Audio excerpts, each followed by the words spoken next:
Hello students, आज फिर आप सब लोगों का मेरी बायो क्लास में स्वागत है, जहां पर हम बायोलॉजी को छोटे छोटे स्टेप्स में पढ़ते हैं और उन स्टेप्स को समझते हैं अच्छी तरीक़ा से। तो देखिए, हम अपनी क्लास में आ चुके हैं। सभी बच्चे जो मैं बोल रहा हूँ उसे बड़ा ध्यान से सुने, क्यों अब हमारी क्लास स्टार्ट हो चुकी है। तो हमारा अध्याय है जीवों में जनन। जीवों में जनन। तो क्लास 12 है, 12th है, हिंदी मीडियम वाले बच्चों के लिए है। इस चैप्टर की ये है मेरा फर्स्ट चैप्टर और इसकी एक क्लास मैं पढ़ा चुका हूँ। आज मेरी दूसरी क्लास है। तो सभी बच्चे शांत हो जाएं और मैं जो बोल रहा हूँ मेरी बात को ध्यान से सुनें। जब मैंने कल पहला लेक्चर पढ़ाया था, जो स्टेप मैंने पढ़ाया था, जहाँ मैंने छोड़ा था, आज मैं उससे आगे आप सब लोगों को पढ़ाऊँगा मैं। तो आज हमें थोड़ा ये देखना है। इससे पहले मैं आपको पहली क्लास में मैंने आपको जनन के बारे में बताया था। अलैंगिक जनन क्या होते हैं, लैंगिक जनन क्या होते हैं, दोनों में कुछ डिफरेंस था। उस डिफरेंस को हमने यहाँ पर समझा। आज हमें थोड़ा ये समझना है आखिर में इस जनन का महत्व क्या है, इसका सिग्निफिकेंस क्या है हमारी लाइफ में। तो अगर हम बात करें इसके जनन के महत्व की, तो हम बात अगर करते हैं जनन के महत्व की, तो इसका बहुत ही ज़्यादा महत्व है, क्योंकि ये हमारी हेल्प करता है जेनरेशंस को आगे बढ़ाने में। तो यही बात है। तो इससे क्या, स्पीशीज़ की निरंतरता पीढ़ी दर पीढ़ी बनी रहती है। यानी कि वही मैं देखिए बताया था आपको कल, रिप्रोडक्शन। तो ये है मेरे पास रिप्रोडक्शन यानी कि जनन। इसका मतलब होता है पुनः, यानी या बार बार, बार बार। और यहाँ का मतलब क्या है, उत्पादन। इसका मतलब क्या है, उत्पादन। मान लीजिए कि ये कोई पर्सन है, ये है मेरे पास मेल, ये है मेरे पास फीमेल। जब इन दोनों का क्रॉस होता है तो यहाँ पर ऑफस्प्रिंग बनते हैं, यानी कि संतत बनते हैं, सन बनते हैं, बच्चे बनते हैं। ठीक। तो अब यहाँ से क्या हुआ, यहाँ से मेरा क्या हुआ, प्रोडक्शन हुआ, उत्पादन हुआ। ठीक। अब यहाँ से मैं फिर उत्पादन कर रहा हूँ। ठीक। पहले उत्पादन मैंने किया तो मेरी फर्स्ट जनरेशन आएगी, फर्स्ट पीढ़ी आ गई। तो अब मैंने फिर दोबारा से फिर करूँगा, मैं पुनः उत्पादन करूँगा। तो इसीलिए तो उसे कहते हैं रिप्रोडक्शन। इसमें बार बार क्या हो रहा है, प्रोडक्शन हो रहा है। तो री का मतलब देखो, पहले मेरा यहाँ प्रोडक्शन हुआ, फिर यहाँ हुआ, यहाँ से बच्चे हुए, फिर आगे फिर प्रोडक्शन होगा। तो रिप्रोडक्शन क्या है, बार बार प्रोडक्शन होता है, यानी कि पीढ़ी दर पीढ़ी बनी रहती है इस रिप्रोडक्शन से। तो हमें यही समझना है कि रिप्रोडक्शन क्या है, इसमें बार बार किसी जीव के बनने का प्रोडक्शन हो रहा है, यानी बार बार जीव बन रहा है। तो उसी को हम क्या कहते हैं, रिप्रोडक्शन। तो इसका महत्व ये है कि वो अपनी स्पीशीज़ को आगे बढ़ाता रहता है। तो यहाँ पर उसकी स्पीशीज़ क्या है, आगे बढ़ रही है। तो उसकी स्पीशीज़ क्या है, आगे बढ़ रही है कंटिन्यूसली, यानी कि निरंतरता से, पीढ़ी दर पीढ़ी। फर्स्ट पीढ़ी आएगी, सेकंड पीढ़ी, थर्ड पीढ़ी, फोर्थ पीढ़ी, फिफ्थ पीढ़ी, ऐसे चल रहा है। तो ये क्या हुआ, फर्स्ट, ये क्या हुआ, सेकंड, ये क्या हुआ, 3, ये क्या हुआ, 4, ये क्या हुआ, 5। ठीक। ये क्या हुआ, 6। तो यहाँ पर क्या, इससे ये चीज़ बन रही है। तो इससे ये क्या बन रहा है, उत्पादन। इससे इसका उत्पादन हुआ, इससे इसका उत्पादन हुआ, इससे इसका उत्पादन हुआ, इससे इसका उत्पादन हुआ, यानी कि बार बार क्या हो रहा है, प्रोडक्शन हो रहा है। ठीक, प्रोडक्शन हुआ, फिर प्रोडक्शन हुआ, तो बार बार हो रहा है री। तो इसीलिए को जो बार बार होता है उसी को हम क्या कह देते हैं, रिप्रोडक्शन। तो बार बार यहाँ पर रिप्रोडक्शन हो रहा है, पीढ़ी दर पीढ़ी क्या है वो बनी रहती है, इसी हम क्या कहते हैं, रिप्रोडक्शन। अब देखो थोड़ा हम समझते हैं यहाँ पर असेक्सुअल रिप्रोडक्शन के बारे में। हम बात कर रहे हैं असेक्सुअल रिप्रोडक्शन की, अलैंगिक जनन की। मैंने कल भी बताया था अलैंगिक जनन है तो यहाँ पर क्या है, वन पेरेंटल, यानी कि एक ही पेरेंटल की आवश्यकता है। असेक्सुअल है तो यहाँ पर क्या है भैया, वन पेरेंटल प्रोसेस। तो यहाँ पर क्या है, वन पेरेंटल प्रोसेस, अर्थात यूनिपेरेंटल है, एक ही बात है। ठीक, इसका मतलब है केवल एक ही जीव है, उसी जीव से वो चीज़ आगे बनती जा रही है। तो यहाँ पर क्या है, एक ही जीव है, उसी से वो सारी चीज़ आगे बनती हुई जा रही है। तो इसी को देखिए हम समझते हैं, यहाँ विभिन्नताएं नहीं पाई जाती हैं, यहाँ विभिन्नता नहीं पाई जाएंगी। अब मान लीजिए कि मेरे पास ये कोई प्लांट है, ये है मेरे पास कोई पेड़। अब इस पेड़ से बहुत सारी शाखाएं भी निकलती हैं। अब ये पेड़ है, इस पेड़ की मैं इसको काट करके इसे मैंने अलग कर दिया और इसे मैंने यहाँ पर लगा दिया, तो यही पेड़ से मुझे दूसरा पेड़ मिल गया। मुझे दूसरे पेड़ की मुझे आवश्यकता नहीं हुई, तो एक ही पेड़ है, मैंने उसकी एक शाखा को काटा, मैंने दूसरी जगह लगाया। धीमे धीमे मैं क्या देखता हूँ, वो वृद्धि करने लगता है, यानी क्या करने लगता है, वो वृद्धि करने लगता है। तो मैं यहाँ पर ये बात कह सकता हूँ कि वो बार बार क्या करने लगता है, वृद्धि करने लगता है। तो हम देखिए यहाँ पर ये देखते हैं कि यहाँ पर एक ही चीज़ है, उस एक ही चीज़ से क्या हम बार बार निर्माण कर रहे हैं। तो वही अलैंगिक जनन में जब एक ही चीज़ से हम बार बार निर्माण कर रहे हैं तो आने वाली जो पीढ़ी है वहाँ कोई अंतर देखने के लिए नहीं मिलेगा। तो यहाँ पर अंतर क्या है, विभिन्नता है। वो विभिन्नता क्या है, हमें देखने के लिए नहीं मिलती। तो वही देखो कहा गया है यहाँ पर, इसमें समसूत्री विभाजन पाया जाता है। देखिए यहाँ पर क्या पाया जाता है, समसूत्री विभाजन। आखिर में ये समसूत्री विभाजन है क्या, समसूत्री विभाजन जिसे हम माइटोसिस कहते हैं। अगर मैं अपने शरीर की बात करता हूँ तो मेरे ये सारा शरीर है जो बाहर, इसे देखिए आप, ये देखिए, ये सारी चीज़ क्या है, इसमें सब चीज़ में क्या है, माइटोसिस हो रही है यहाँ पर। लेकिन म्यूसिस कौन सी होती है, माइटोसिस। मान लीजिए ये मेरे पास एक पेड़ है, ये है पेड़। इस पूरे पेड़ की जो बॉडी है, इस पूरे पेड़ की जो बॉडी है, ये सब क्या है, यहाँ पर क्या है, माइटोसिस है सब जगह। मैं यहाँ से इस पत्ती को काट दूंगा, माइटोसिस है।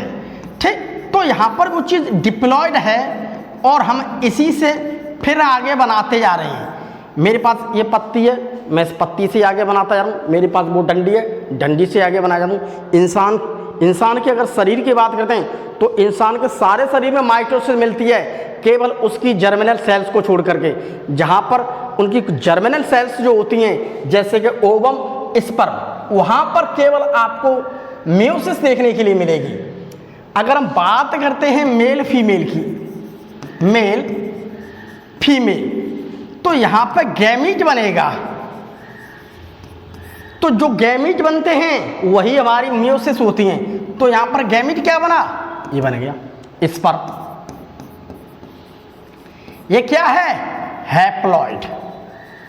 क्या है ये, हैप्लॉइड। इससे क्या बना, ओवम, अंडाणु। ये क्या है, हैप्लॉइड। तो ये क्या है, ये है एक आपका म्यूसिस, अर्धसूत्री। लेकिन बात हो रही है माइटोसिस की। तो माइटोसिस वो होती है जो आपको असेक्सुअल रिप्रोडक्शन में हेल्प करता है। कोई भी प्लांट ले लीजिए, ये मेरा प्लांट है, इस प्लांट की किसी भी शाखा को ले लीजिए, यहाँ पर आपको हर जगह क्या मिलेगी? माइटोसिस मिलेगी। आपको यहाँ पर हर जगह माइटोसिस मिलेगी। यहाँ अब हर जगह माइटोसिस मिलेगी, लेकिन मियोसिस की इसकी आधी कहाँ मिलेगी? हैप्लॉइड संख्या कहाँ मिलेगी? इसके स्पोर्स में मिलेगी। तो पहली बात समझिए, इसमें माइटोसिस विभाजन होता है। तो यहाँ पर क्या होगा? माइटोसिस विभाजन पाया जाता है इसमें केवल एक पेरेंटल सेल से ही ऑर्गेनिज्म जीव बनते हैं। मैंने बताया था, ये है मेरे पास एक सेल, इसी से ही मैं क्या, मेरे पास दो बन गई। ये है मेरे पास पेरेंटल, ठीक। अब ये दो बन गई, ये क्या बन गई मेरे पास? डॉटर, ठीक। वो डॉटर सेल, यही एक पेरेंटल सेल है। केवल एक ही पेरेंटल से, एक से ही काम हो रहा है यहाँ पर। तो यहाँ पर भी क्या है? एक से। नए ऑर्गेनिज्म, अगर हम बात करते हैं नए ऑर्गेनिज्म की,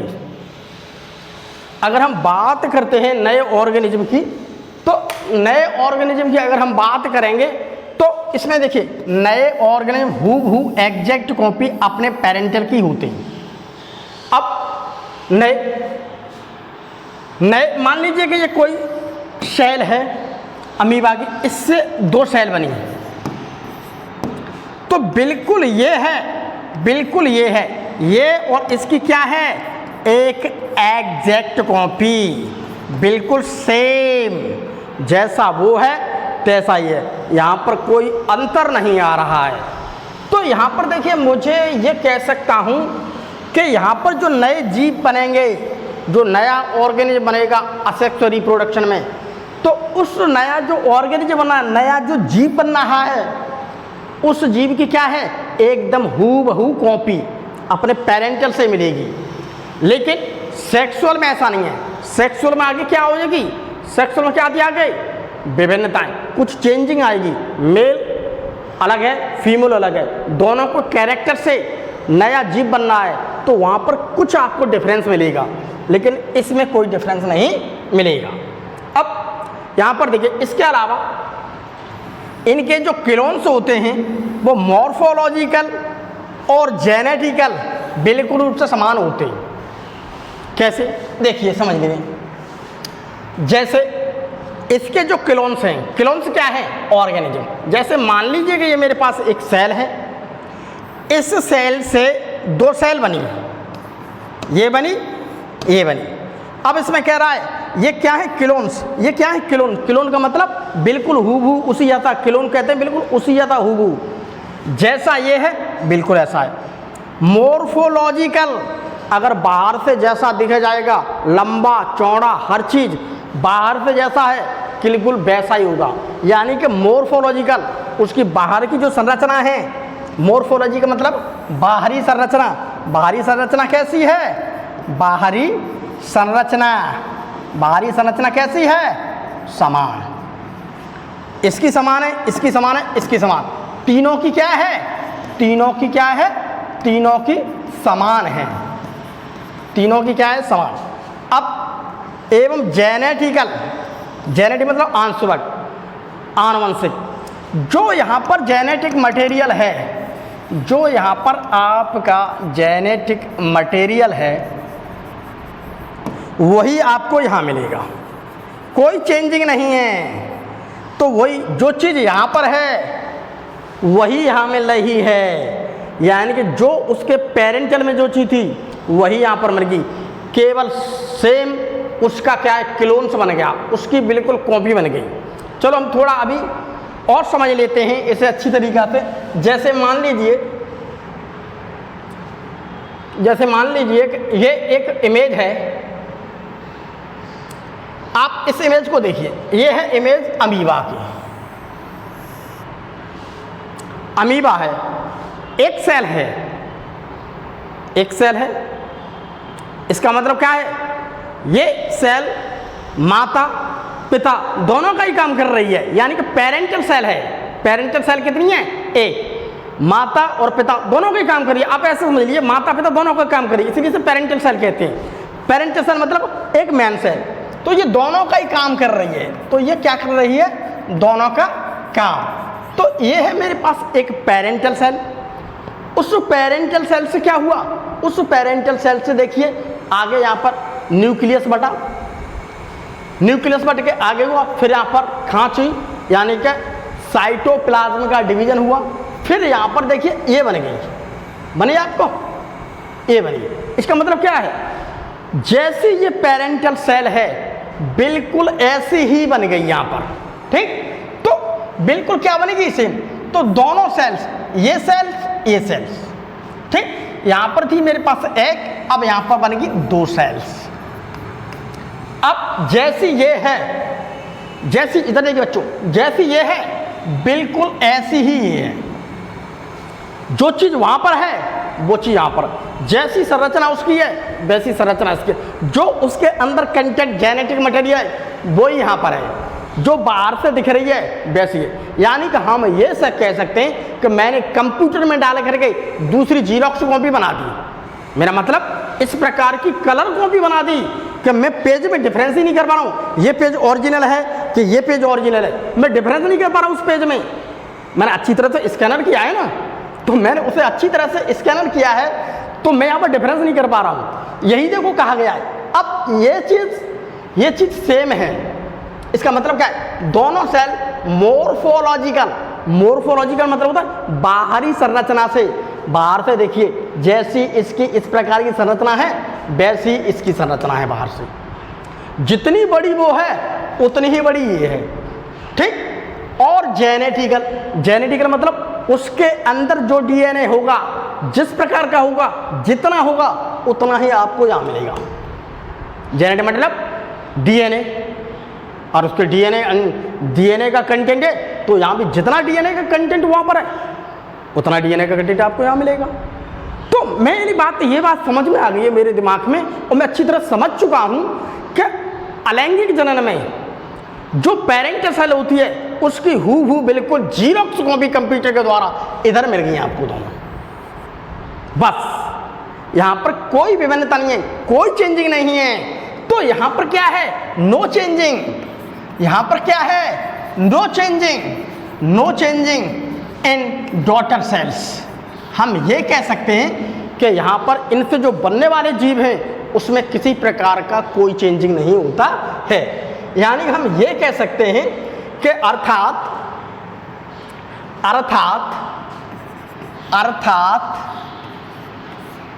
यहाँ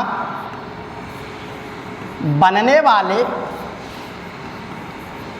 वाले जीवों में कोई परिवर्तन देखने को नहीं मिलता है। यहाँ पर हम ये कह सकते हैं यहाँ पर देखने के लिए कोई नया परिवर्तन नहीं मिल रहा है, नई चेंजिंग नहीं मिल रही है। जैसी यहाँ पर है बिल्कुल वैसी ही बन गई है, जैसी पेरेंटल सेल थी वैसी ही बन गई है। तो अमीबा है, ईस्ट है, पैरामीशियम है, आपका यूग्लिना है। तो और भी इस प्रकार के जीव होते हैं जो एक कोश की जीव होते हैं, उनमें बहुत ज़्यादा मात्रा मिलता है। उसके अलावा हमारा प्लांट्स है, अगर जैसे प्लांट्स है, कोई पेड़ है, अगर उस पेड़ की कोई डाली काट दें और उसे दूसरी जगह लगा दें, जैसे कि शीशम वगैरह है, तो क्या होगा? जैसा वो पेड़ था बिल्कुल वैसा ही पेड़ बनेगा। वो ग्रो कर रहा है, इसका मतलब क्या है? जैसा ये पेड़ है वैसा ही वो पेड़ है। तो इसी प्रकार के उसे एक ही पेड़ की उसी की जड़ लगा दी, मैंने जड़ से पेड़ बन गया। उसी की पत्ती लगा दी, पत्ती से पेड़ बन गया। उसी के कोई मैंने एक शाखा थोड़ी काट के लगा दी, उससे पेड़ बन गया। तो ये असेक्सुअल है, केवल एक ही चीज़ ली, एक ही प्लांट की ली, उससे ये सारी चीज़ें असेक्सुअल में आती हैं। हम धीमे धीमे आगे पहुँचेंगे तो हम सारी चीज़ को विस्तार से पढ़ेंगे। तो यहाँ पर देखिए, यहाँ पर जो जीव बन रहे हैं जो इंडिविजुअल्स, तो इंडिविजुअल से जो जीव बन रहे हैं ये बने हैं जीव दोनों। तो ये क्या है? क्लोन्स। ये क्या हैं? क्लोन्स, हम शक्ल, बिल्कुल उसी जैसी हम शक्ल है, इन्हें हम क्या कहते हैं? क्लोन्स। क्योंकि यहाँ पर एक ग्रुप में बन गए, ग्रुप कितने इसके? दो ग्रुप बन गए, तो हम उसे क्लोन्स कहेंगे। अगर ये इंडिविजुअल मेंबर्स होते हैं, जब बहुत ज़्यादा होते हैं, तो हम इसे रेमेट कहते हैं। तो हम इसे क्या कहते हैं? रेमेट। तो यहाँ पर थोड़ा ये है, जब कोई जीव मेंबर्स में होते हैं, इंडिविजुअल एक ही प्रकार के अधिक हैं, तो हम वहाँ पर रेमेट कहते हैं। ये थोड़ा कंपटीशन के हिसाब से सही बन जाता है। अब इस प्रकार की प्रक्रिया मुख्यतः सिंगल सेल या एक कोश की जीवों में देखी जा सकती है, अर्थात चाहे वो प्लांट्स हो या एनिमल्स हो। हम यही नहीं कह रहे, हम ये भी नहीं कह रहे, हम ये चीज़ कहना चाह रहे हैं यहाँ पर कि इस चीज़ को हम कहना चाह रहे हैं, इसको थोड़ा देखें।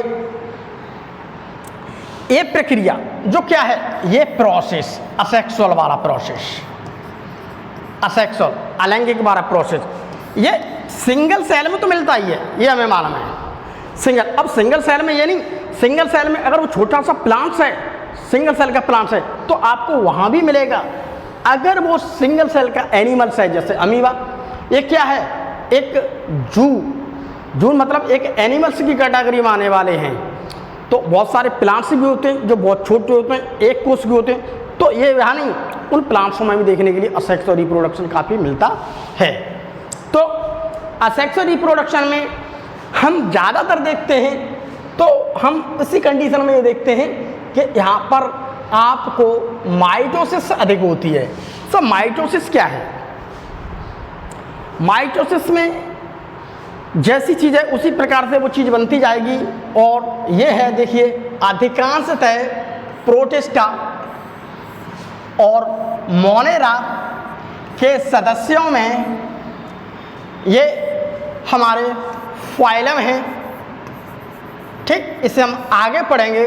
यहाँ पर आप थोड़ा सा इतना समझ लीजिए कि प्रोटिस्टा और मोनेरा की केवल बात करूँ, प्रोटिस्टा और मोनेरा में ज़्यादातर बहुत छोटे जीव ही रखे गए हैं। तो यहाँ पर मैं ज़्यादा इस चीज़ को नहीं बताऊँगा, टॉपिक से रिलेटेड बताऊँगा। जैसे जैसे वो आगे आएगा तब हम सारी चीज़ को अच्छी तरह से पढ़ेंगे। तो इस प्रकार जैसे इसके जीव हैं, या इस ग्रुप में जो रखे हुए जीव हैं, मेरे प्रोटिस्टा में रखे हुए, या यहाँ पर जितने भी जीव आते हैं, ज़्यादातर हम देखते हैं उनके जो जीव हैं उसमें क्या हुआ है, उसकी जो एक सेल होती है पेरेंटल सेल, जो एक पेरेंटल सेल है, जैसे कि ये है, जैसे कि ये है आपकी पेरेंटल, जैसे कि वो क्या है, एक पेरेंटल। तो ये पेरेंटल क्या है, यहाँ पर से लेकर के हम यहाँ पर क्या हो रहा है, ये माइटोसिस हो रहा है। ठीक, माइटोसिस, माइटो मतलब ये पूरी सेल है, इस सेल के अंदर ही देखो यहाँ पर आप हल्के हल्के चेंजिंग मिल रहे हैं। तो इस प्रकार की ये चेंजिंग हो रही है। पहले यहाँ पर क्या हुआ, पहले यहाँ पर देखो न्यूक्लियर बटा, ठीक, तो यहाँ पर न्यूक्लियर हुआ, तो यहाँ पर न्यूक्लियर डिवीजन हुआ। पहले हमारे पास जो न्यूक्लियस है, उस न्यूक्लियस में क्या हुआ, यहाँ पर डिवाइडेशन। उसके बाद ये है सेल का साइटोप्लाज्म, ये उसके बाद इसमें डिवाइडेशन हुआ, ये देखो अलग हो गया। तो ये मेरा फर्स्ट स्टेप था, ये सेकंड स्टेप है, भी बताऊंगा मैं। तो यहाँ पर क्या हुआ, साइटोप्लाज्म डिवीजन। तो हम ये देखिए यहाँ पर ये बात कह सकते हैं, हम यहाँ पर ये बात कहेंगे कि ये जो जीव हैं, इस ग्रुप के जो जीव हैं, वहाँ की जो पेरेंटल सेल्स है उसमें माइटोसिस होता है। ठीक, जिसमें आपको देखते हैं तो आप दो सेल्स बनती हैं, ये देखिए जहाँ पर दो सेल्स बनती हैं माइटोसिस, ये सेल्स ही नए जीव होते हैं। अब यहाँ से यहाँ तक जो माइटोसिस हो गया है, ये हो गया मेरा माइटोसिस। यहाँ से यहाँ तक जो माइटोसिस होकर के यहाँ पर क्या बनी, दो सेल्स। तो ये दो सेल्स क्या हैं, यही क्या हैं, ऑर्गेनिज्म। यही क्या है, ऑर्गेनिज्म, यानी कि जीव, बहुत छोटे जीव, यही क्या है, जीव हैं। तो माइटोसिस में क्या हुआ, दो सेल्स बन गई, हूबहू सेल्स बन गई, बिल्कुल एक जैसी सेल्स बन गई। तो ये दो सेल्स बन रही हैं, ये सेल्स ही, ये वाली जो सेल्स है, ये देखो लिखा हुआ है, गौर से देखिए, यही देखो लिखा हुआ है, ये सेल्स ही नए जीव, यानी कि इंडिविजुअल कह देते हैं तो उसका मतलब जीव है, तो नए जीव होते हैं, यही जो सेल बन रही है क्या है, नए जीव। वही देखो इसमें कहा गया कि जो नई सेल्स बन रही हैं माइटोसिस के द्वारा अलैंगिक जनन में, तो वो नई सेल्स ही क्या है, आपके नए जीव हैं, तो वो सेल्स ही नए क्या हैं, वो नए जीव हैं। अब हम थोड़ा इसमें देखते हैं हल्का सा। अब आइए यहाँ पर, अगर हम बात करते हैं इसके अलावा बहुत सारे एक कोशिकीय जीव, सिंगल सेल्ड ऑर्गेनिज्म, ये भी रिप्रोड्यूस करते हैं, ये भी यहाँ पर देखिए रिप्रोड्यूस कर रहे हैं। तो इसमें देखिए क्या है, बाइनरी फिशन, ये क्या है, एक सिंपल, ठीक, सिंपल डिवीजन है। ये क्या है, ये अमीबा है, ठीक, ये क्या है, अमीबा, ये क्या है आपका अमीबा। अगर हम बात कर रहे हैं अमीबा की, तो यहाँ पर ये क्या है, एक कोशिकीय, एक सिंगल सेल है, सिंगल सेल जीव है। तो ये सिंगल सेल जीव क्यों जो है ये रिप्रोड्यूस कर रहा है, रिप्रोडक्शन कर रहा है, ये क्या कर रहा है, रिप्रोडक्शन। अब ये क्या कर रहा है मेरे प्यारे बच्चों, जनन कर रहा है। ये क्या कर रहा है, जनन, यानी क्या, रिप्रोडक्शन। अब यहाँ से लेके यहाँ तक ये सेल बन गई, ठीक, यानी मेरा वन प्रोडक्शन हो गया। तो यहाँ पर क्या हो गया, प्रोडक्शन वन। अब यहाँ से दो सेल फिर हो गई, अब प्रोडक्शन क्या हो गया, टू। अब यहाँ से फिर दो बन गई, अब प्रोडक्शन कैसा हो गया, three. Production first, production second, production third, production fourth. तो बार बार प्रोडक्शन हो रहा है, अर्थात रिप्रोडक्शन हो रहा है। री का मतलब बार बार प्रोडक्शन हो रहा है, तो यही बार बार प्रोडक्शन हो रहा है। तो एक कोशिकीय जीव में हम बात करें, एक कोशिकीय जीव में, तो यहाँ पर अलैंगिक जनन हो रहा है, बार बार रिप्रोडक्शन हो रहा है। जो कि अगर हम अमीबा की बात करते हैं उसमें ज़्यादातर बाइनरी फिशन, द्वि विभाजन होता है। तो बाइनरी का ये देखिए, बाइनरी, बाई का मतलब होता है द्वि, डबल, ठीक, एक से दो। तो यहाँ पर क्या हो रहा है, फिशन। फिशन का मतलब क्या है, विभाजन, विभाजन या विखंडन। तो यहाँ पर क्या हो रहा है, द्वि विखंडन, हम ये कह सकते हैं यहाँ पर क्या हो रहा है, द्वि विखंडन, ठीक, या द्वि विभाजन, या हम क्या कह सकते हैं इसे, द्वि विभाजन। एक से दो बन गई, ये द्वि विभाजन हो गया। द्वि विभाजन मतलब एक से दो बन गई। तो बाइनरी फिशन है, इसे इंग्लिश में कहते हैं बाइनरी फिशन। तो बाई का मतलब दो, ठीक, बाइनरी का मतलब क्या है, दो, यानी कि डबल। तो इस प्रकार से हम इसे यही देखते हैं कि इसमें इस प्रकार से डिवीजन पाया जाता है। अब देखिए थोड़ा हम ये देखिए, अधिकांशतः असेक्सुअल रिप्रोडक्शन, हम बात असेक्सुअल रिप्रोडक्शन की कर रहे हैं, निम्न वर्ग यानी कि अलैंगिक जनन, अलैंगिक जनन। निम्न वर्ग के प्राणी, लोअर और निम्न वर्ग के प्राणी मतलब बहुत छोटे छोटे, बहुत ही ज़्यादा छोटे, उसे हम निम्न वर्ग में रखते हैं। छोटे हैं उसे निम्न श्रेणी में रखेंगे। तो निम्न वर्ग के प्राणी में पाया जाता है। अब हम बात करते हैं जैसे कि प्रोटिस्टा वर्ग के, प्रोटिस्टा वर्ग के जैसे प्रोटोजन्स, अमीबा हुआ, पैरामीशियम हुआ, युगलिना हुआ, ठीक, और भी बहुत सारे। तो इस प्रकार के आप देखिए हमारी एनसीईआरटी में इतने अमीबा और पैरामीशियम दे रखा है। तो आप ये क्या है, एक प्रोटोजन्स है। उसके अलावा स्पंज, कुछ स्पंज भी हैं। स्पंज में मतलब क्या है, ये है देखिए स्पंज, कुछ स्पंज भी हैं। उन स्पंजों में जैसे कि स्काइफा, स्काइफा, ये देखो स्काइफा लिखा है। तो ये स्काई, यहाँ भी आपको देखने के लिए ये पॉरीफेरा का है और स्पंज होता है, जिसे स्पंज की कैटेगरी हम स्काइफा कहते हैं। यानी कि स्पंज की बहुत सारी कैटेगरी हैं। ये स्काइफा है, ये क्या है आपका स्काइफा, ये स्काइफा। तो हम इसे स्काइफा को देखते हैं। तो इस स्काइफा में भी असेक्सुअल रिप्रोडक्शन हो रहा है। तो हम ये भी कह सकते हैं असेक्सुअल रिप्रोडक्शन जब हमारी पृथ्वी है, तो जब हमारी पृथ्वी की शुरुआत हो रही है, धीमे धीमे मौसम में चेंजिंग आ रही है, वाटर आ रहा है, गैसों के फलस्वरूप वाटर बन रहा है, तो वहाँ पर धीमे धीमे जब लाइफ पैदा हो रही है तो एक ही जीव से धीमे धीमे चीज़ बन रही है। तो इसका मतलब क्या है, जब शुरू से कोई चीज़ आ रही है हमारी लाइफ में आ रही है तो बहुत पहले बहुत पुराने प्राणी हैं, बहुत ओल्ड प्राणी हैं, तो इनमें क्या है उस समय दो चीज़ तो नहीं थी, तो एक ही चीज़ से धीमे धीमे विकास हो रहा है। तो हम ये कह सकते हैं कि जो अलैंगिक जनन है वो बहुत पुराना है। सबसे पहले अलैंगिक की शुरुआत हुई, उसके बाद में लैंगिक की शुरुआत हुई। तो हम यहाँ पर ये कह सकते हैं, तो इसीलिए जो बहुत सारे जो छोटे छोटे प्राणी होते हैं जो पृथ्वी पर आते हैं, अगर हम इस प्राणियों को अगर हम देखें तो हमारे स्काइफा, यहाँ भी आपको अलैंगिक जनन मिल रहा है देखने के लिए, स्काइफा में असेक्सुअल रिप्रोडक्शन मिला। उसके अलावा हम बात करते हैं हाइड्रा की, सीलेंटेटा जैसे कि हाइड्रा। अगर हम हाइड्रा की बात करते हैं तो हाइड्रा भी क्या है, हाइड्रा में मिल रहा है, सब निम्न वर्ग की कैटेगरी में आते हैं।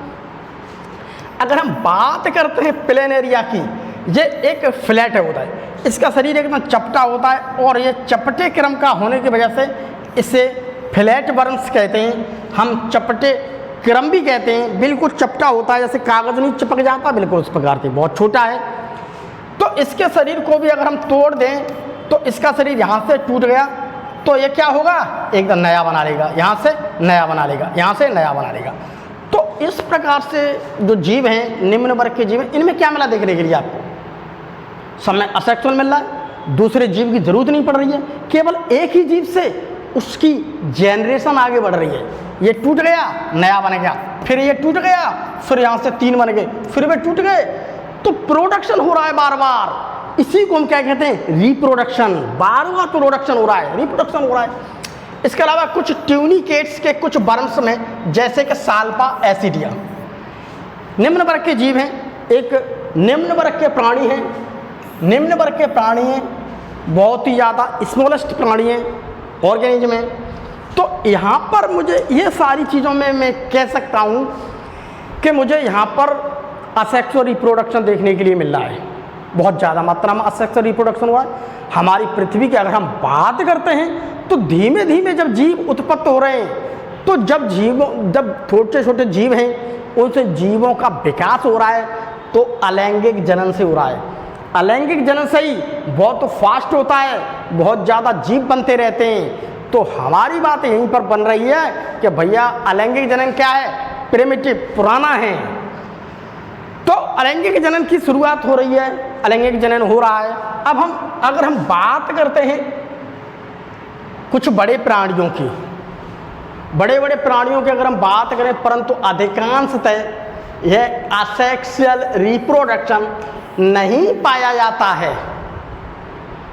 कुछ इनवर्टिब्रेट्स, अकशेरुकी, कुछ जीव, इसी में भी असेक्सुअल रिप्रोडक्शन देखने के लिए नहीं मिलेगा।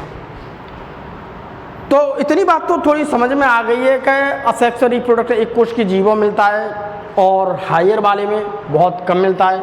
अगर हम बात करते हैं प्लांट्स की, तो हायर प्लांट्स हैं, हायर कैटेगरी में आते हैं, उन प्लांट्सों में देखने के लिए मिलता है। मगर जीव की अगर हम बात करते हैं, बड़े बड़े जितने भी जीव होते हैं, तो जीवों में शायद अभी तक तो नहीं, बाकी आगे कुछ कह नहीं सकते। तो यहाँ पर ये बात हो गई है कि यहाँ पर हमें देखने के लिए नहीं मिल रहा है। अब हम थोड़ी सी आगे ये देखते हैं यहाँ पर पहुँचने के बाद कि आखिर में अगर हम बात करते हैं असेक्सुअल रिप्रोडक्शन की, तो असेक्सुअल रिप्रोडक्शन की अगर हम बात करते हैं तो असेक्सुअल रिप्रोडक्शन को कई कैटेगरी में बांटा गया है। ये कई विधियों से होता है, तो जो अलग अलग विधियों से होता है थोड़ा उसके बारे में यहाँ पर देख लेते हैं, हम समझ लेते हैं कि आखिर में ये अलैंगिक जनन है। अब अगर हम बात करते हैं असेक्सुअल रिप्रोडक्शन की, तो असेक्सुअल रिप्रोडक्शन की देखो बहुत सारे मेथड्स हैं। ये क्या हैं, मेथड्स। तो यहाँ पर असेक्सुअल रिप्रोडक्शन के मुझे बहुत सारे मेथड मिल रहे हैं। पहला मेथड है हमारा विभाजन यानी कि विखंडन, फिशन, टूटना, एक से दो बनना, फिशन, जहाँ पे कुछ न कुछ चीज़ टूटेगी, टूट करके क्या वो आगे बढ़ती जाएगी, अपनी पीढ़ी को बनाती। तो यहाँ पर देखिए मुझे फिशन मिल रहा है। दूसरी बात फ्रेगमेंटेशन। फ्रेगमेंटेशन में भी कुछ जीव ऐसे होते हैं कि उनका जीव खंडों में बना होता है। तो कोई भी खंड है किसी दुर्घटना या किसी वजह से वो टूट जाते हैं उसके शरीर, तो प्रत्येक खंड अलग अलग हो गया, तो उस खंड से क्या नया जीव बनता जाएगा, तो उसी खंड से क्या बनेगा नया जीव बनता जाएगा। तो इस प्रकार से हम ये कह सकते हैं, यहाँ पर बात ये कह सकते हैं कि ये क्या है मेरा असेक्सुअल है। उसके बाद बडिंग, हम बडिंग को भी देखेंगे समझेंगे अपने लेक्चर में। तो बडिंग भी क्या है, ये भी क्या है आपका एक असेक्सुअल मेथड है। ठीक, असेक्सुअल मेथड है तो इसका मतलब क्या है वन पेरेंटल है। ठीक, वन पेरेंटल का मतलब क्या है, एक जीव से ही बनता जाएगा, हमें दूसरे जीव की जरूरत नहीं पड़ रही है। यहाँ मेल फीमेल का कोई लेना था नहीं है, एक ही जीव है, उसके अंदर वही चीज़ है, वही सारा काम कर रहा है। दूसरा रीजेनरेशंस, ये भी असेक्सुअल का, कोई चीज़ है टूट गई, टूट करके फिर दोबारा से रीजेनरेट हो गई, तो रीजेनरेशन। तो यहाँ पर देखिए थोड़ा हम रीजेनरेशन, तो रीजेनरेशन में देखिए हम क्या है, यहाँ पर देखिए री को हम यहाँ पर अलग कर दिए। री का मतलब क्या है पुनः या बार बार। ठीक, पुनः या बार बार। जेनरेशन, ठीक, जेनरेशन का मतलब क्या है बनना, बढ़ना। ठीक, एक तरह का क्या है बढ़ना, यानी कि बनना, नया बनना। तो यहाँ पर कोई चीज़ टूट गई है और टूट करके वो बेकार हो, तो वो क्या है रीजेनरेट, नई बन जाएगी। और रीजेनरेट मतलब क्या, वो पुनः नई बन जाएगी। तो जेनरेट का मतलब क्या है कुछ नया बनाना, यहाँ पर जेनरेट हो रही है। जेनरेट का मतलब नई बन रही है, बिल्कुल नई बन रही है। तो नई, बार बार शरीर टूट रहा है, टूट करके गया, अब वो रीजेनरेट हो गया। तो यही क्या है रीजेनरेशन मतलब बार बार बन रहा है, नया बन रहा है, बार बार फिर बन रहा है, बार बार, वही रीजेनरेशन आ जाता है। तो हम रीजेनरेशन को जब आएगा तो हम उसे अच्छी तरह से और अच्छी तरीके से, बढ़िया तरीका से मैं समझाने की पूरी कोशिश करूँगा मैं। स्पोर फॉर्मेशन, अगर हम बात करते हैं स्पोर फॉर्मेशंस की, तो देखिए स्पोर फॉर्मेशंस में क्या होता है। यहाँ पर स्पोर फॉर्मेशंस में देखो बहुत सारी चीज़ें ऐसी होती हैं, जैसे निम्न वर्ग के प्लांट्स की कैटेगरी में आने वाले, जैसे आपके एल्गी हैं, उसके अलावा आपके फंजाई हैं, मेरा मतलब कवक हैं, शैवाल हैं। तो निम्न वर्ग के जो शैवाल हैं, कुछ कवक हैं, यहाँ पर क्या होता है छोटे छोटे उनके स्पोर्स बनते हैं। तो वो स्पोर्स, जैसे मान लीजिए ये कोई मेरे पास एक कवक है, इससे कोई स्पोर्स बना, वो स्पोर्स उड़ गया, इलाबोरेट बहुत दूर जाके उड़ गया, जहाँ कहीं भी जाकर के ये स्पोर्स गिरा वहीं पर नया बनने लगा। तो ये होता है स्पोर फॉर्मेशन। आएगा विस्तार से हम समझाएंगे। उसके बाद होता है वेजिटेटिव रिप्रोडक्शन, कायक जनन। अगर हम वेजिटेटिव रिप्रोडक्शन की बात करें तो देखो वेजिटेटिव रिप्रोडक्शन में क्या होता है, इसमें दो मेथड है। एक तो होता है नेचुरल मेथड, दूसरा होता है देखो आर्टिफिशियल मेथड। आर्टिफिशियल मेथड क्या हुआ, नेचुरल मेथड में कोई चीज़ है अपने आप बन रही है, उसे इंसान की ज़रूरत नहीं पड़ रही। आर्टिफिशियल में इंसान ने उसमें हस्तक्षेप किया और तुरंत उसने बना दी। आर्टिफिशियल बहुत सारी चीज़ें अब बनने लगी हैं, आर्टिफिशियल आएगा हम आपको बताएंगे। तो आप इतना समझ लीजिए कि ये सारी जो कैटेगरी है, ये सारी की सारी जो कैटेगरी है आपकी, ये सारी कैटेगरी आपकी असेक्सुअल है। क्या है आपकी असेक्सुअल है। तो हम इसको थोड़ा समझेंगे, हल्के चलते हैं। तो अगर हम सबसे पहले बात करते हैं फिजन की, विखंडन की, विभाजन की, तो यहाँ पर अगर मैं बात करता हूँ विभाजन की, तो यहाँ पर कोई नई चीज़ है, तो नई चीज़ का क्या हो रहा है, वो टूट रही है, टूट के उसका कुछ न कुछ विभाजन हो रहा है, विभाजन होकर क्या हो रहा है, वो नई बन रही है। तो अगर हम इसको भी देख रहे हैं अच्छी तरह से, तो ये भी क्या है, these are of two types, ये भी दो प्रकार का होता है, ये भी दो प्रकार का। बुक्स में हमारे में दो प्रकार का दे रखा है, तो हम दो ही प्रकार का यहाँ पर पढ़ेंगे। हमें ज़्यादा लेवल में नहीं चलना, हमें जिस प्रकार की हमारी क्लास है, जिस प्रकार की हमारी बुक्स में लिखा है, हमें उस बुक्स के अकॉर्डिंग चलना है। तो अगर हम बात करते हैं इसकी, तो ये दो प्रकार का है। पहले अगर मैं बात करता हूँ बाइनरी फिशंस की, दूसरी बात करता हूँ मल्टीपल फिशन की। सब बाइनरी फिशन क्या है, अगर मैं बात करूँ देखो बाइनरी की, बाई के बारे में मैंने तुम्हें बताया था, बाई का मतलब होता है दो, बाई का मतलब क्या होता है, दो, अर्थात दो या डबल। ठीक, यहाँ पर कोई भी चीज़ टूट रही है, किसी का भी विभाजन हो रहा है, तो दो बन नहीं है, दो ही विभाजन हो रहा है।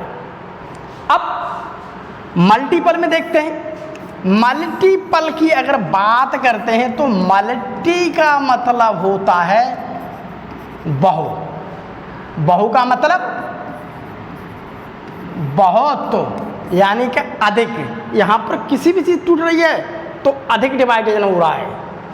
तो हम सबसे पहले यहाँ पर ये देखते हैं कि बाइनरी फिशंस में, और पहले हम द्वि विभाजन को देखते हैं कि आखिर में द्वि विभाजन कैसा है। उसके अलावा हम देखते हैं मल्टीपल, बहु विभाजन या बहु विखंडन। तो हम पहले बात करेंगे द्वि विभाजन की। तो द्वि विभाजन के बारे में अगर हम देखते हैं, बात करते हैं, समझते हैं, तो देखिए हम द्वि विभाजन के बारे में अगर हम देखते हैं, तो ये है मेरे पास बाइनरी फिशन, द्वि विभाजन। इस प्रकार के डिवीजन में अगर हम बात करें तो इस प्रकार के विभाजन में, इस प्रकार के डिवीजन में, इस प्रकार के विखंडन में कोई पेरेंटल सेल, ये है मेरे पास पेरेंटल सेल, ये है मेरे पास पेरेंटल सेल, कोई पेरेंटल सेल दो छोटे समान आकार में, ये है दो छोटे समान आकार में, ये है दो छोटे समान आकार में अनुकूल दशाओं में, एक फेवरेबल कंडीशंस में, क्या है, अनुकूल दशाओं में विभाजित होती है। अनुकूल दिशाओं का मतलब पता है, अनुकूल दिशाओं का मतलब ये होता है कि अगर मान लीजिए बहुत तेज गर्मी पड़ रही है, बहुत तेज सूर्य निकल रहा है, मैं बात कर रहा हूँ जून के महीने की, जून में क्या है, बहुत तेज धूप निकल रही है, बहुत तेज गर्मी पड़ रही है, अगर उस गर्मी में हम बाहर निकलेंगे तो मर जाएंगे। तो इसका मतलब क्या, वो धूप इतनी ज़्यादा तेज है कि मेरा शरीर उससे सहन नहीं कर सकता है, तो वो क्या है, मेरे लिए अनुकूल नहीं है। इसका मतलब क्या है, वो प्रतिकूल है। तो अनुकूल क्या है, मैं एक कमरे में आ गया हूँ, मैंने टेम्परेचर सही कर लिया है, तो उस अनुकूल में मैं यहाँ पर रह रहा हूँ। तो वही क्या है, अगर प्रतिकूल एक ऐसा मौसम, एक ऐसी दशा है, उस दशा में ये अमीबा पड़ा रहेगा अलग, ये काम नहीं करेगा। जैसे ही इसका मौसम आएगा, इसका समय आएगा, सही ताप आएगा, सही कंडीशन आएगी, तो वहाँ पर ये अब ग्रो करेगा, अब ये रिप्रोडक्शन करेगा, अब ग्रो करेगा, अब बढ़ेगा। तो यही देखो कहा गया यहाँ पर, इस प्रकार के डिवीजन में कोई पेरेंटल सेल, ये पेरेंटल सेल दो छोटे समान आकार के, ये हैं दो छोटे समान हैं, बिल्कुल बराबर हैं, ठीक, समान आकार में अनुकूल परिस्थितियों में विभाजित हो रही है। जैसे हम बैक्टीरिया की बात कर सकते हैं, बैक्टीरिया मिलेगा, अमीबा है, युगलिना है, पैरामीशियम है, और हरित शैवाल है, और क्या है मेरा ये हरित शैवाल, तो हरित शैवाल की अगर हम बात करते हैं तो क्या है, क्लेमाइडोमोनास, क्लेमाइडोमोनास। तो हरित शैवाल में बात करते हैं हम क्लेमाइडोमोनास, ठीक है। तो मैं मोस्टली रूप से मुझे बाइनरी फिशन देखने के लिए अक्सर मिल जाता है, सामान्य होता है। तो यहाँ पर देखिए हम सारी चीज़ों को अब देखिए यहाँ सबसे पहले कोशिका का विभाजन होता है। अब गौर से देखिए यहाँ पर, ये थोड़ा पॉइंट थोड़ा समझने का है, इससे थोड़ा आप देखो गौर से। तो देखिए यहाँ सबसे पहले कोशिका,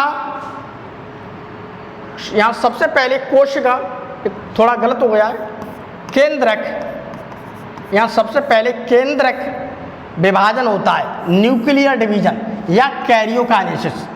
सबसे पहले इसे देखिए कंडीशन को आप गौर से देखिए। यहाँ पर ये है मेरे पास एक सेल, उस सेल का ये है न्यूक्लियस, केंद्रक, ये क्या है, केंद्रक। तो ये है मेरे पास क्या, केंद्रक, ये है मेरे पास केंद्रक, मैंने लिख दिया ये क्या है मेरे पास, केंद्रक। यहाँ सबसे पहले केंद्रक विभाजन होगा, इस केंद्रक का सबसे पहले डिवीजन होगा, पहले ये बचेगा। तो यहाँ से देखता हूँ तो मेरा सबसे पहले देखिए फर्स्ट पॉइंट में क्या हुआ, यहाँ पर केंद्रक का विभाजन होने लगा, ठीक। केंद्रक विभाजन क्या हो रहा है, डेवलपिंग प्रोसेस है। यहाँ पर देखिए केंद्रक का विभाजन अच्छी तरह होगा, एक ये बन गया केंद्रक और ये, तो यहाँ पर क्या है, यहाँ पर हो रहा है, डेवलपिंग हो रही है, ठीक। यहाँ पर फुल्ली रूप से डिवाइडेड हो गया है, तो यहाँ पर हम कह सकते हैं ये क्या हो गया, केंद्रक का विभाजन। तो मैं यहाँ पर कह सकता हूँ, तो सबसे पहले मेरे पास ये पेरेंटल सेल है, इस पेरेंटल सेल के मैं फर्स्ट पॉइंट पर देखा, सबसे पहले मैंने क्या देखा, फर्स्ट स्टेप। तो फर्स्ट स्टेप क्या कह रहा है, पहले केंद्रक का विभाजन होगा, ये है मेरे पास फर्स्ट स्टेप, पहले केंद्रक का विभाजन हुआ है अंदर ही अंदर बॉडी में, ये अलग बन गया केंद्रक, ये अलग बन गया केंद्रक, ठीक। अब केंद्रक के बाद ये सेल में देखिए ये दिख रहा है, ये गड़गड़ा, ये आपको जो गहरा गहरा दिख रहा है, आपको जो गाढ़ा गाढ़ा दिख रहा है, ये द्रव भरा हुआ है, इसे क्या, ये क्या मेरे पास कोशिका, कोशिका के अंदर कोई द्रव भरा हुआ है, उसे हम कहते हैं कोशिका द्रव्य। तो ये है कोशिका, कोशिका के अंदर कोई द्रव भरा हुआ है, उसे कहते हैं कोशिका द्रव्य। अब अगले स्टेप में क्या हो रहा है, यहाँ पर अगले स्टेप में जैसे हम चलेंगे तो यहाँ पर क्या होगा, कोशिका द्रव्य का विभाजन। अब होगा सेकंड स्टेप में क्या होगा, अब यहाँ पर देखिए अलग हो गई दोनों, ठीक। तो यहाँ पर दोनों अलग हो गए, तो इसका मतलब क्या है, यहाँ पर क्या हो रहा है, कोशिका द्रव्य का विभाजन दूसरे स्टेप में। तो हम ये कह सकते हैं यहाँ पर सबसे पहले क्या हुआ, सबसे पहले केंद्रक का विभाजन हुआ, जिसे हम कैरियोकाइनेसिस भी कहते हैं या न्यूक्लियर डिवीजन कहते हैं, पहला स्टेप। दूसरे स्टेप में कोशिका द्रव्य यानी साइटोप्लाज्म, ये जो भरा हुआ है इसे हम कहते हैं साइटोप्लाज्म, इसे हम क्या कहते हैं, साइटोप्लाज्म यानी कोशिका द्रव्य, किसे हम क्या कहते हैं, कोशिका द्रव्य। अब कोशिका द्रव्य जब यहाँ से इन दोनों का विभाजन हो जाएगा, ये तो डेवलपिंग चल रही है, डेवलपिंग करेगा, यहाँ पर हो गया फुली डिवाइड। जैसे ही डिवाइड हो गया, ये अलग काम करने लगी, ये अलग काम करने लगी। इस सेल का न्यूक्लियस ये है, इस सेल का न्यूक्लियस ये है, इस सेल का साइटोप्लाज्म यानी कि कोशिका द्रव्य एक लिक्विड वो ये है, और इस सेल का न्यूक्लियस अलग है, यानी कि यहाँ का जो द्रव्य है कोशिका द्रव्य ये अलग है इसका। अब ये दोनों सेपरेट हो गई, तो क्या हुआ, अलग अलग हो गई। अब सेपरेट होकर नई जीव बन गए। तो यही क्या है, समान प्रकार के नई जीव बनते हैं, जो नई सेल्स बन रही हैं। तो जो नई सेल्स बन रही है वो नई सेल्स क्या हैं, तो जो नई सेल्स बन रही है वही नई सेल्स क्या हैं, नए जीव हैं, नए इंडिविजुअल्स हैं। तो वही नए, ये है मेरे पास पेरेंटल सेल, और यहाँ पर ये चीज़ बनी। यहाँ पर ही तुम्हें थोड़ा याद रखने का, पहले स्टेप में न्यूक्लियर डिवीजन, ये देखिए न्यूक्लियर डिवीजन, दूसरे स्टेप में साइटोप्लाज्मिक डिवीजन, ये देखिए साइटोप्लाज्मिक डिवीजन, पहले स्टेप में देखिए न्यूक्लियर का डिवीजन, साइटो, यहाँ पर ही पूछा जाता है कोई चीज़ आती है तो सबसे पहले क्या होगा, न्यूक्लियर डिवीजन यानी कि न्यूक्लियस का डिवीजन। दूसरे स्टेप में साइटोप्लाज्म का डिवीजन या साइटोकाइनेसिस। जब आगे पढ़ेंगे तब ये सारी चीज़ें आएंगी। अब हम देखते हैं इसकी बात। ये है हमारा अमीबा। क्या है हमारा अमीबा। पहले इस अमीबा को थोड़ा गौर से देखिए। अगर मैं इस अमीबा को गौर से देखता हूँ, अगर मैं इस अमीबा को थोड़ा गौर से देखता हूँ तो इसकी जो आकृति संरचना है कोई फिक्स नहीं है। इसकी संरचना कोई फिक्स नहीं है, दिख रहा है, कोई फिक्स नहीं है इसकी। कभी ऐसा है, कभी वैसा है, कभी ये आ गया, कभी वो आ गया। तो यहाँ पर मैं ये बात कह सकता हूँ कि संरचना फिक्स नहीं है, अर्थात नॉट फिक्स्ड है। यहाँ पर इसकी संरचना फिक्स नहीं है, नॉट फिक्स्ड है, अर्थात ये क्या है, एक अनियमित आकृति है। तो इसे हम क्या कहते हैं, अनियमित आकृति। यानी कि अनियमित आकृति क्या है, इर्रेगुलर है। ये क्या है, इर्रेगुलर शेप। इसकी कोई आकृति फिक्स नहीं है, और जिसकी कोई आकृति फिक्स नहीं होती है उसे हम कहते हैं अनियमित, इर्रेगुलर। तो ये इर्रेगुलर है, इसकी अनियमित आकृति होती है, इर्रेगुलर।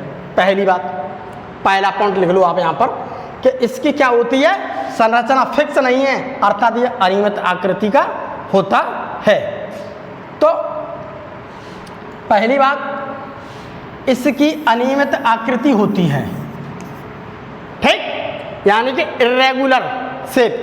जब अनियमित आकृति है तो इसके अंदर जो डिवीजन होगा वो भी क्या है, अनियमित। तो इसकी आकृति अनियमित है। तो पहले पॉइंट में आप ये समझ सकते हो, आकृति क्या है, अनियमित। आकृति क्या है, अनियमित। अब इसका विभाजन होगा तो विभाजन क्या है, विभाजन क्या है, अनियमित विभाजन। जब आकृति नहीं है तो वो भी नहीं है, तो ये क्या है, अनियमित विभाजन। तो यहाँ पर मुझे अनियमित विभाजन मिल रहा है अमीबा के लिए। अब इसका विभाजन क्या है, एक simple binary fission, simple type का डिवीजन है, अनियमित डिवीजन है। यही चीज़ यहाँ पे मांगी जाती है, सबसे ज़्यादा पूछी जाती है कि अमीबा के अंदर कौन सा डिवीजन मिलता है। तो अमीबा के अंदर प्यारे बच्चों अमीबा के अंदर मिलता है अनियमित विभाजन, यानी कि इर्रेगुलर डिवीजन, यही देखो मिलता है। और ये सिंपल टाइप का बाइनरी फिशन होता है। तो इसमें क्या है आपका, एंड बाइनरी फिशन, ठीक, एंड बाइनरी फिशन। तो यहाँ पर हमें अमीबा के बारे में इतना है, तो हमें इसकी आकृति सही नहीं है, उसी प्रकार से हमने यहाँ पर पॉइंट बना दिया है।